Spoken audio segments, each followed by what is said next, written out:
तो आज हम लोग सबसे महत्वपूर्ण मुद्दे पे बात करेंगे। जो पहला चैप्टर है उसे हम कहते हैं इक्वेशन ऑफ कंटिन्यूटी।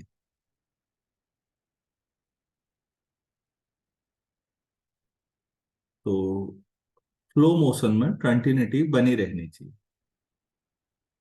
तो ये बात जो हम कह रहे हैं उसको मैथमेटिकली कैसे दिखाएंगे, उसको उस पर बात करते हैं।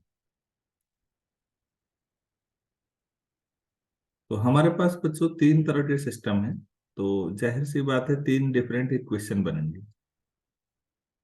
तो इक्वेशन ऑफ कंटिन्यूटी सबसे पहले पूछा जाता है कहीं पर अगर, तो क्या रिप्रेजेंट करती है। तो आप लोग कहेंगे law of conservation of mass. तो इसका जो अ, मतलब रीजन है कि इक्वेशन ऑफ कंटिन्यूटी में आप साबित क्या करते हो या किस कंसेप्ट को लेके काम चलाते हो, तो आप लिख सकते हैं law of conservation of mass.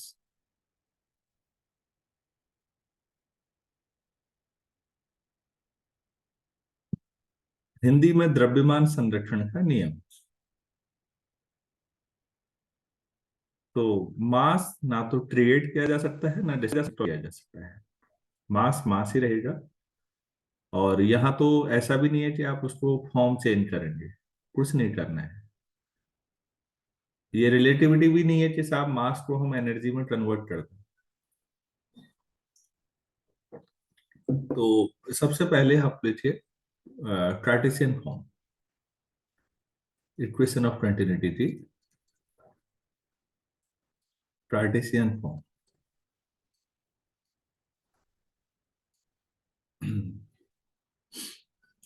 तो एक रेक्टेंगुलर पैरेललोपाइड बना लेते हैं।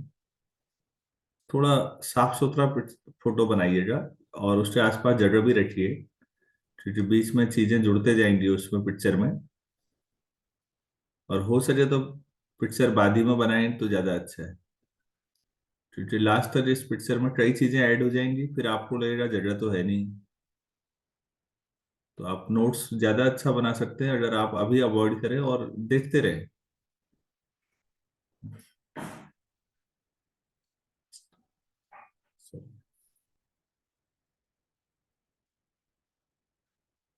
इसको एक्स एक्सिस मान लेते हैं हम ओरिजिन। ये वाई एक्सिस है और ये जेड एक्सिस। और ये रेक्टेंगुलर पैरेललोपाइड है, तो इसमें A B C D E F और जी।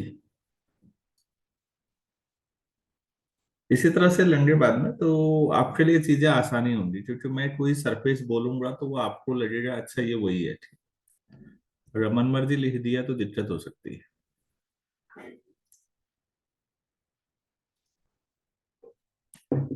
अब सवाल उठता है कि हमने करना क्या है। तो बच्चों हम ये देखेंगे कि पर सेकेंड कितना फ्लूइड इसके अंदर आ रहा है और कितना जा रहा है। तो law of conservation of mass के हिसाब से वो बराबर होना चाहिए, जितना आ रहा है और जितना जा रहा है हम बराबर कर देंगे, और जो कुछ आएगा mathematically that is equation of continuity. कुछ नहीं है उसमें। थोड़ा टेलर थ्योरम का यूज होगा, वो भी आसान एक आध टर्म तक। तो मैं थोड़ा लैंग्वेज पहला डेरिवेशन है, तो लैंग्वेज पे थोड़ा सा काम कर लेते हैं, क्योंकि हर बार ये लिखेंगे तो अगली बार इतना शायद ना लिखें। तो लेटेस्ट कंसिडर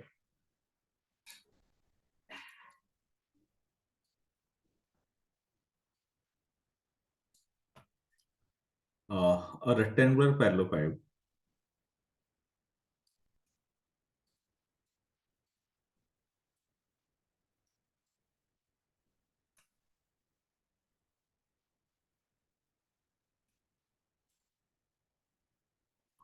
पैरेललोपाइड बच्चों पैरेललोग्राम का 3D वर्जन हुआ।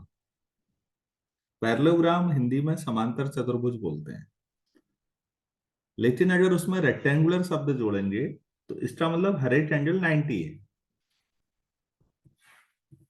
आप इधर देखिएगा, पैरेललोग्राम तो सबने देखा ही है, ये है।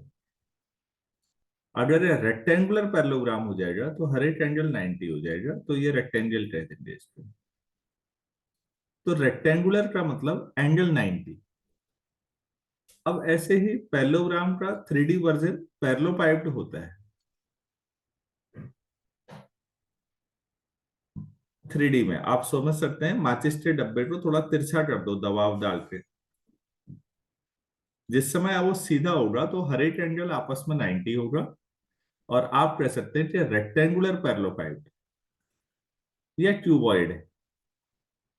दूसरा शब्द क्यूबॉइड है, क्यूब और क्यूबॉइड आप समझ ही रहे होंगे क्यूबॉइड का मतलब। तो रेक्टेंगुलर शब्द क्यों यूज किया मैं ये समझा रहा था। रेक्टेंगुलर पैरेललोपाइप्ड ऑफ डायमेंशंस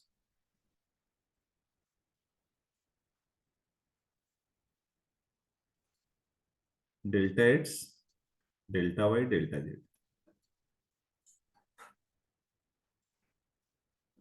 तो इससे जो साइड होंगी वो delta x, delta y, delta z होंगी। तो जाहिर सी बात है ये डेल्टा एक्स, ये डेल्टा वाई और ये delta Z.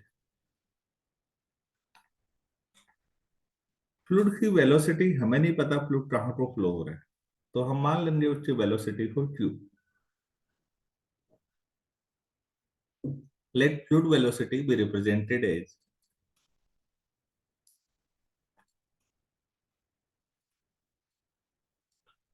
fluid velocity be represented as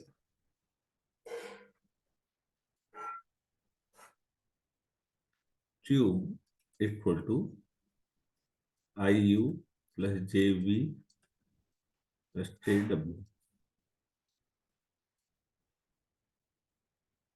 तो ऑब्वियस है इट्स डायरेक्शन में U वेलोसिटी से हम मान लेंगे, Y डायरेक्शन में V वेलोसिटी से और Z डायरेक्शन में W वेलोसिटी से फ्लूइड पार्टिकल मूव कर रहे हैं।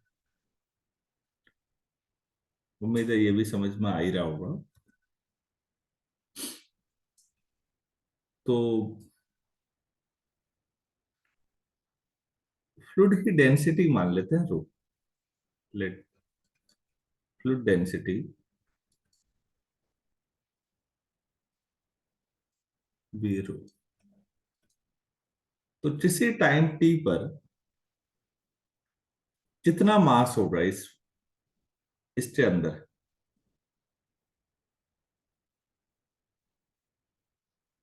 Eight any time T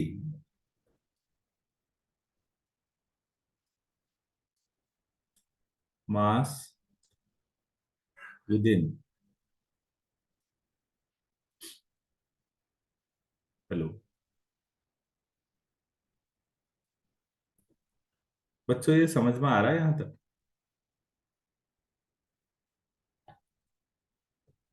yes sir.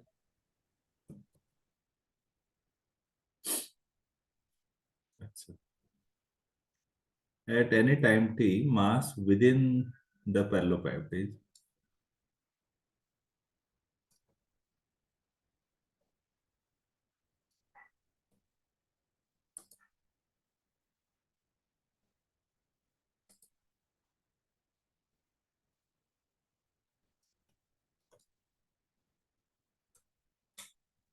कितना होगा इसके अंदर का मास?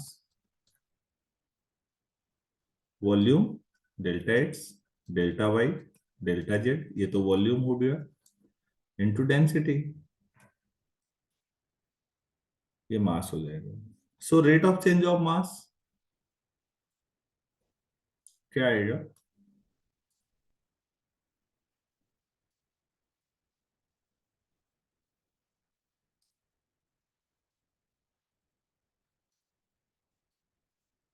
टाइम के रिस्पेक्ट में डिफरेंशिएट कर दीजिए, केवल टाइम के। तो पार्शियलिटी का कंसेप्ट है delta x, delta y, delta z into rho. तो जितना हो जाएगा ये, हम ये मान के चलते हैं कि समय के साथ जो डायमेंशंस हैं वो बने रहेंगे। तो इसका मतलब जो डिफरेंशिएशन होगा ये तो ऐसे ही आएंगे, delta x, delta y, delta z, ये कांस्टेंट रहा, केवल del rho by del t आएगा। Question number 2।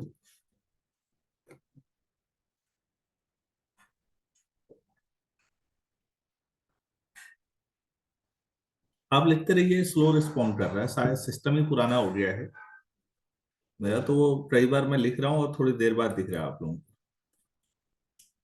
तो आप जब सुन रहे हैं ध्यान से तो लिखते रहिएगा। तो बच्चों, हमने rate of change of mass निकाला है और वो आ गया delta x delta y delta z into del rho by del t. आप इसे क्वेश्चन नंबर 2 मान लीजिए।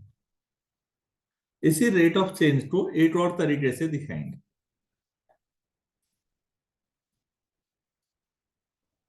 काफी स्लो हो गया ये, कई बार ये देखिए, अब सीधे अब आया। चलिए ठीक है। अब देखिए प्लीज, इसमें थोड़ा ऊपर डायग्राम पे जाता हूं मैं। अब इसी रेट ऑफ चेंज को दूसरे तरीके से निकालते हैं, दोनों को बराबर कर देंगे बस। एक तरीका तो सीधे वन लाइनर हो गया ये।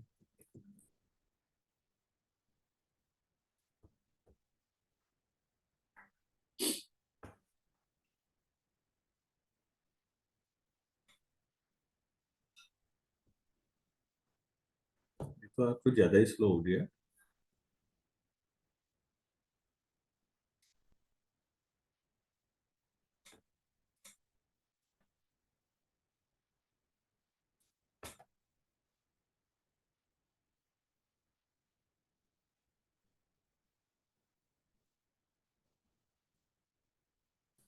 अब आप देखिए प्लीज, ये जो फेस है ओ ए एफ ई, इस फेस से जितना फ्लूइड 8 सेकेंड में आएगा इसको देखते हैं। कितना आएगा आप लोग सोच पा रहे हैं? ये तो सामान्य से फिजिक्स का सवाल पूछा मैंने।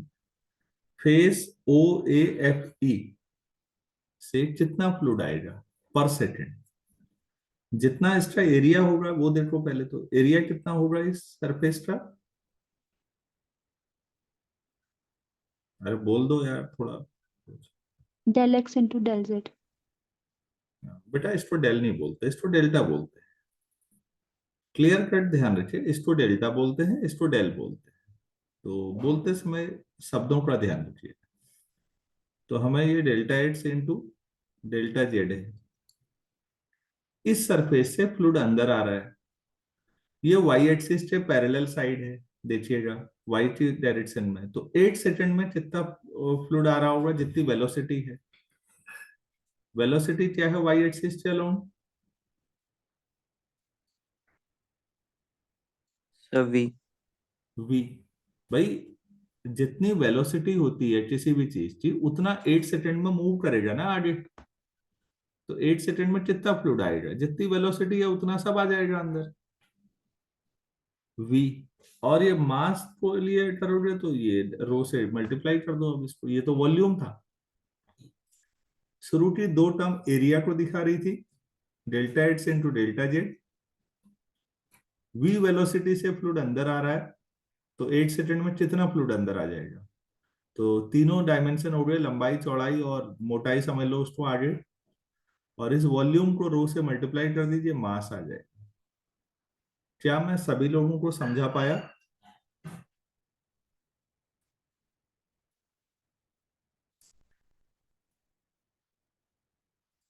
आप इसे चाहें तो ऐसे लिख सकते हैं कि this is a function of x y z, f of x y Z.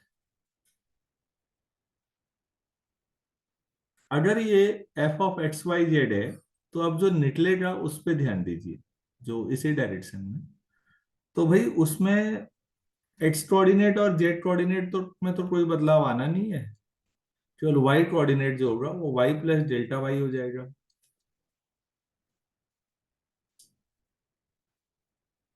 क्योंकि वाई डायरेक्शन में आप ओ से सी तक जाएंगे तो डेल्टा वाई कोऑर्डिनेट बदलेगा, बाकी तो सब वैसे ही है। भाई इतना ही समझना है। अब आप लोगों ने बना लिया है तो ठीक है, नहीं बनाया तो स्क्रीनशॉट ले लीजिए। अब बाद में बनाए, भाई इतना ही करना है डायग्राम में। तो मैं आगे बढ़ता हूं अब इस बात को एक्सप्लेन करते हैं, मैथमेटिकली लिख लेते हैं। भाई दोनों का अंतर ले लीजिए, जितना आया और जितना गया, जो दोनों का अंतर हो जाएगा वो वाई डायरेक्शन में चेंज आ जाएगा। ऐसे ही एक्स डायरेक्शन में और जेड डायरेक्शन में सिमिलरली लिख देंगे, जोड़ देंगे, टोटल चेंज वो इक्वेशन 2 के बराबर होना चाहिए। तो यहाँ पर किसी को कोई दिक्कत है तो प्लीज बोलिए, मैं फिर कह रहा हूँ। नहीं, किसी को कोई दिक्कत नहीं। अच्छा, चलिए, नहीं है तो हम आगे बढ़ते हैं फिर।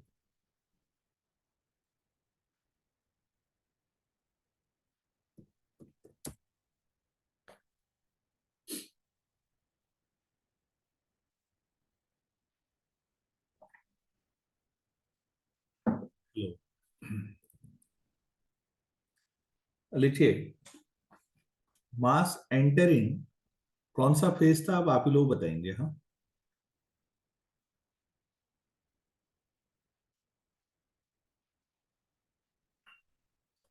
Through the face,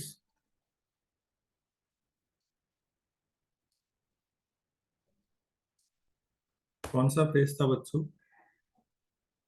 sir O E F है। O E F A. Mass entering through the face O E F A in 1 सेकेंड, इन 1 सेकेंड। ठीक हो गया। तो यार ये था delta x delta z into velocity into rho. और हमने इसे क्या मान लिया, एफ ऑफ जिसका फंक्शन मान लिया इसको एक्स वाई जेड से। अब जिस सरफेस से बाहर निकल रहा है उसको देख लेते हैं। Mass leaving through the face, through the face, कौन सा फेस है उसके सामने वाला बच्चों, वो बोलिए। कहां से बाहर जा रहा है मानते हैं हम? हाँ जी, GDBC इसी GDBC GDBC। G D B C in 1 second. तो हमने उसको सीधे लिखा, कुछ नहीं किया। एफ में एक्स से ऐसे ही y plus delta y and z, ये हो जाएगा। ये हो गया हमारे पास।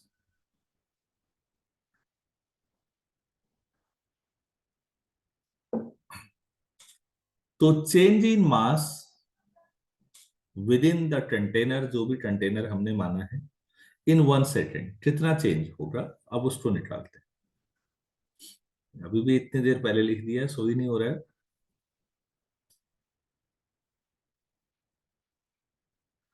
फॉर्मेट करना पड़ता है पूरा सिस्टम, हैंग हो रहा है सब।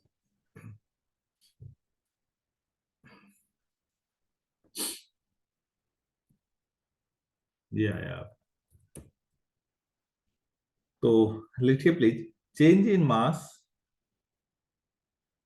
आप लैंग्वेज लिखते रहिए, मेरे लिए दिक्कत हो रही है तो आप लिख लीजिए, कोई बात नहीं। Change in mass along y axis in 1 second.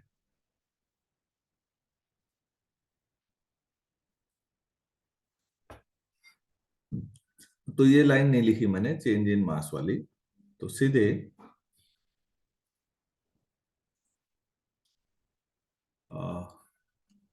F of जो आया एक्स वाई जेड माइनस जो गया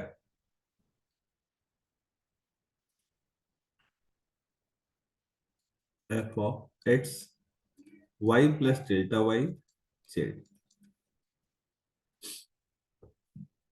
ये आया।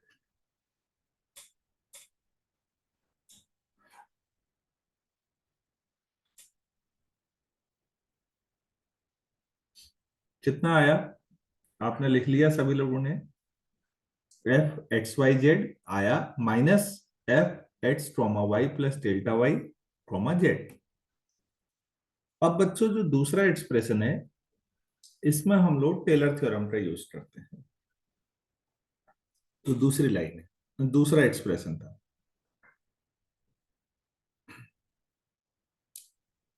मुझे लगता है मेरी सारी मेहनत बेकार न कर दे।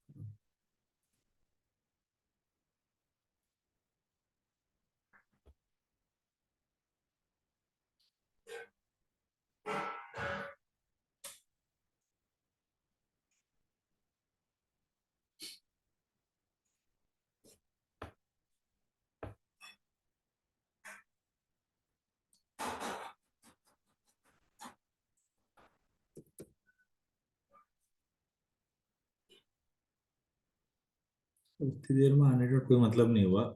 तो प्लीज इसको देखिएगा। मैं इस यही एक सीखने लायक चीज है आपके लिए, नहीं बाकी तो क्या है इसमें। आ, पर एफ था, तो f of x y z ये पहले तो ऐसे ही रहेगा।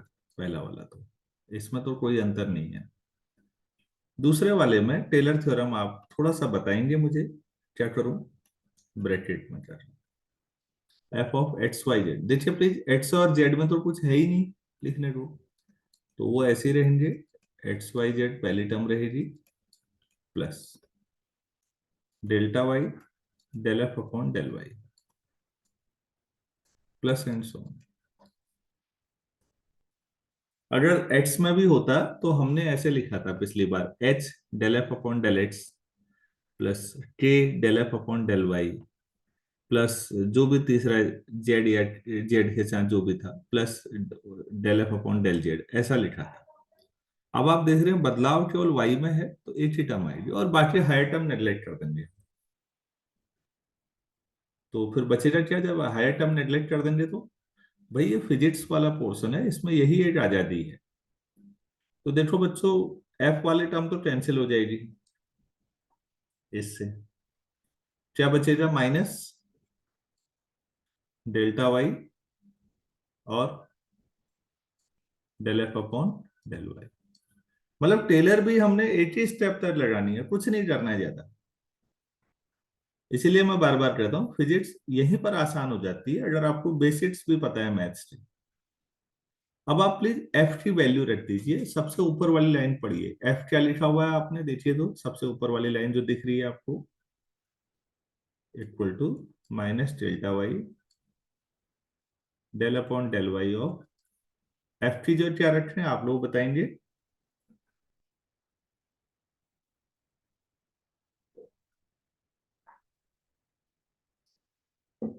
आप लोग भी उतने ही स्लो चल रहे हो भाई, बता ही नहीं दे रहे हो।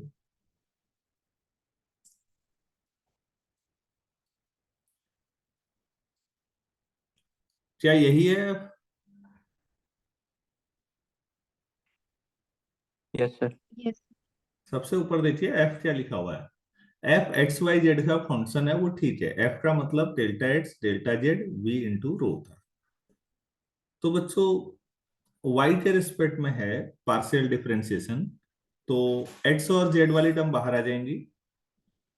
तो minus delta x delta y पहले से ही बाहर था, delta z del upon del y of rho we, ये आ जाएगा। रो हमें नहीं पता, डेंसिटी वेरी कर भी सकती है नहीं भी।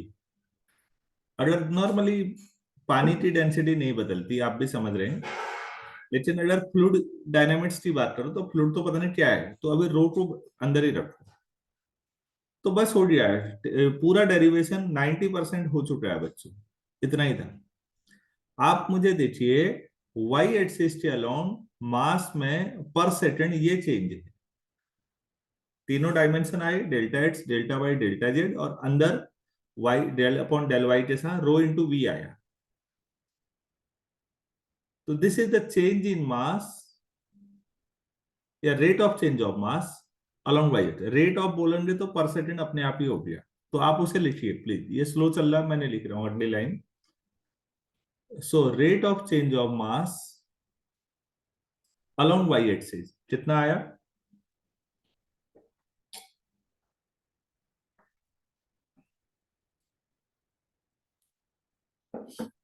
हम्म Minus delta x into delta y into delta z upon multiply by del y del into del y upon rho v. Upon नहीं है बेटा कहीं,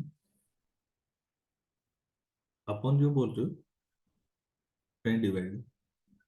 डेल अपॉन डेल वाई बोल दिया आपने, हो गया। Delta x, delta y, delta z, delta z sorry, del upon del y of rho भी, ये वाला ब्रैकेट खाली लग गया। चलो कोई बात नहीं। ये वाई एक्सिस में है आपका चेंज, तो सिमिलरली एक्स एक्सिस में रेट ऑफ चेंज क्या होगा मास का? कोई सर और वी की जगह यू आ जाएगा, और जेड जेड एक्सिस में डब्ल्यू आ जाएगा वी की जगह। हाँ, minus delta x, delta y, delta z तो सभी में रहना है। एक्स एक्सिस में rate of change del y del x of rho u, velocity का यू कंपोनेंट आ जाएगा। ठीक, अब लिख दिया, ये दिखाई नहीं रहा है, कोई बात नहीं। आप लोग सेंस समझ रहे हैं तो आप लोग लिखिए, अब दिखाया है इसने।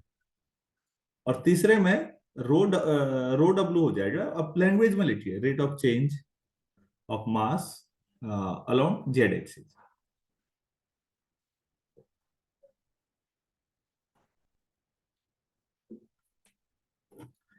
तो फिर आप लिखिए, so total rate of change of मास, या तो रेट ऑफ लिखिए या चेंज इन मास पर सेकेंड लिखिए, एक ही बात है। टोटल में बच्चों तीनों को जोड़ दीजिए, तो अगर आप तीनों को जोड़ देंगे तो कितना आएगा? Minus delta x, delta y, delta z common आ जाएगा अंदर, del y del x of rho u plus del y of rho v plus del upon del z of rho डब्ल्यू, ये आ जाएगा।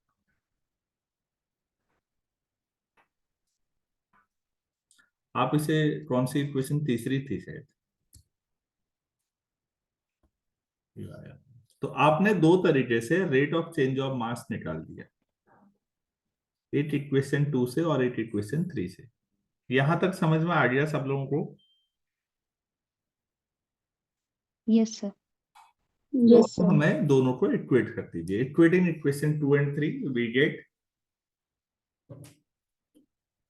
दोनों को बराबर कर दीजिए प्लीज।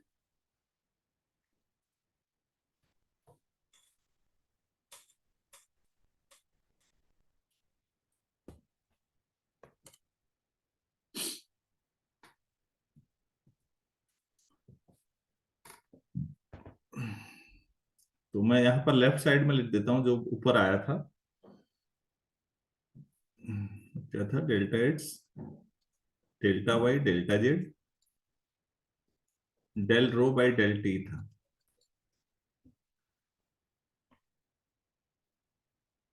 ठीक है, तो ऑब्वियस है delta x, delta y, delta z तो जीरो है नहीं, वो कैंसिल हो सकता है।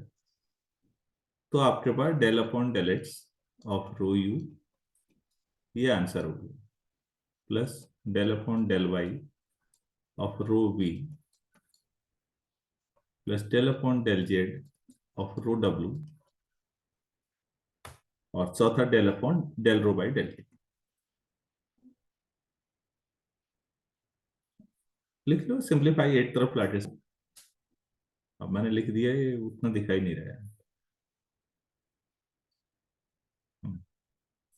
Del upon del z rho डब्ल्यू, अच्छा ये भी था, वो डबल हो गया, plus del rho by del T equal to zero. Equation 4 कर दीजिए बच्चों, यही आपकी इक्वेशन ऑफ कंटिन्यूटी है। इसका मतलब यही कंसेप्ट हर जगह लगाना है, और कुछ नया नहीं है उसमें। ये इसको क्लोज कर लीजिए, और ये फोर्थ इक्वेशन है। एक दो इसके पर्टिकुलर फॉर्म पे जाते हैं, हम इसको थोड़ा ऐसे लिख लेंगे। प्रोडक्ट रूल लगाते हैं, तो आप लिखेंगे rho del u upon del x plus u del rho upon del x. पहली टर्म से दो बन जाएंगी सेपरेट, ऐसे ही सबको कर लीजिए, तीनों टर्म्स को। और लिख लीजिए आगे, plus rho del v upon del y plus v del rho upon del y plus rho del W upon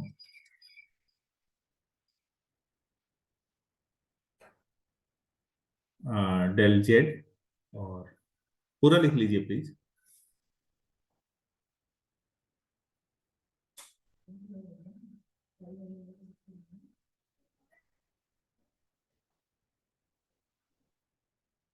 आप लोग लिख पा रहे हैं? Rho del W upon del Z plus W del rho upon del Z plus del rho by del T equal to 0। Common ले सकते हैं कुछ, रो कॉमन आ जाएगा।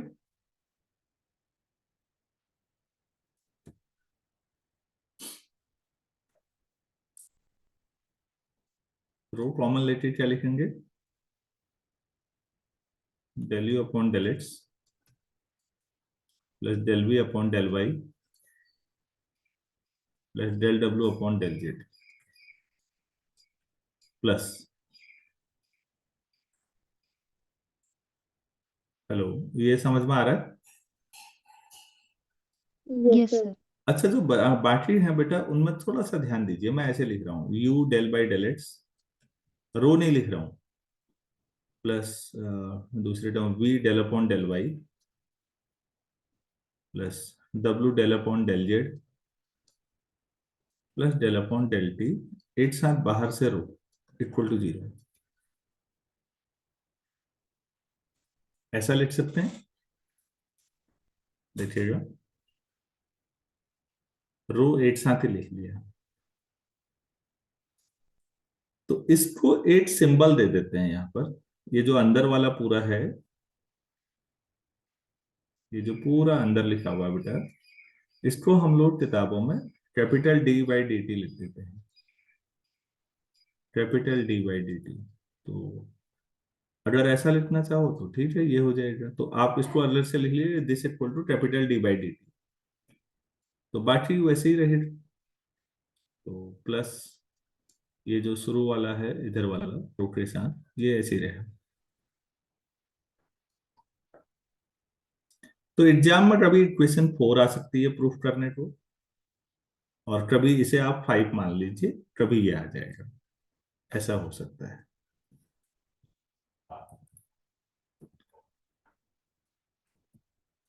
और कभी ऐसा कह देंगे कि इक्वेशन ऑफ कंटिन्यूटी को फाइंड करिए कार्टेशियन फॉर्म में, तो भी ठीक है, क्या फर्क पड़ता है।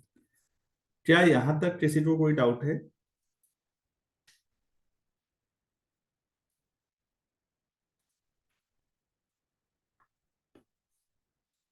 नहीं।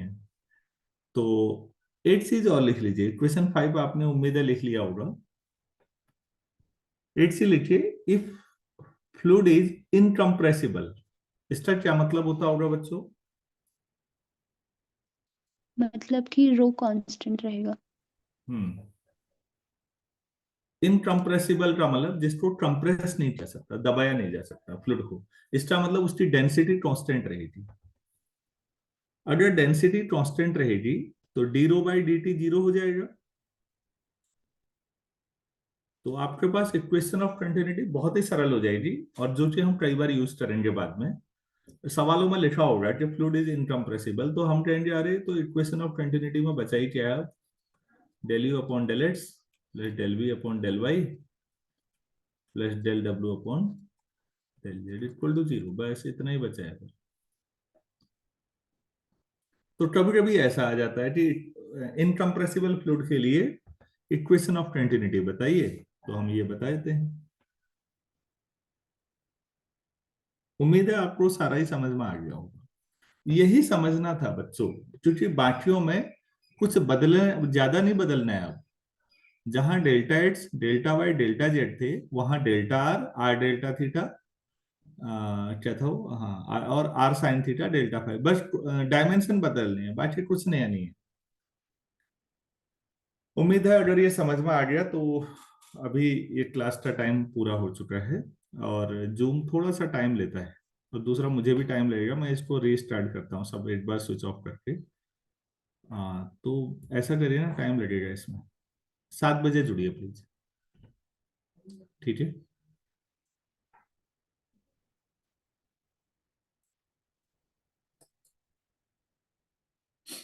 अब कोई भी चीज आसानी से दे नहीं रहा है जनरेट लेटर है।